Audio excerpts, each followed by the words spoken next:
Hindi umano magpapaapekto sa init ng politika lalo pa ngayon na patuloy na dumarami ang mga Pilipinong nangangailangan ng tulong. Ayon ho yan kay Senator Christopher Bongo. Ani Senator Bongo, utang niya sa mga Pilipino at ng mga katulad niyang workers o mga manggagawa sa gobyerno ang oras na ibinibigay sa kanya bilang isang halal na opisyal. Dahil dito alam daw ni Senator Go na ang kailangan ngayon ng mga Pilipino ay hindi batuhan ng chismis, kundi serbisyo, tulong at pagmamalasakit lalo na sa dumaraming Pilipinong mahihirap.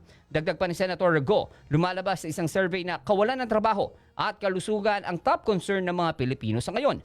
Kaya tanong ng Senador, papaano pa raw siya magkakaoras sa pamumulitika ng iba kung napakamaraming Pilipino ang nangangailangan ng serbisyo? Utang daw ni Senator Bongo sa 15 milyong Pilipino na natulungan na ng kanyang Malasakit Centers Project na ipagpatuloy ang pagtulong at hindi mawala sa focus.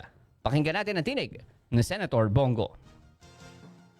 Meron na ho tayong 166 na malasakit center sa buong Pilipinas. Nasa loob na ho ng ospital yung 4 na ahensya ng gobyerno, PhilHealth, PCSO, DOH at DSWD. Para hindi mahirapan ang mga kababayan natin na humingi ng tulong. May pondo naman ang PhilHealth. Dapat PhilHealth, yung pondo ninyo, gamitin nyo sa mga pasyente.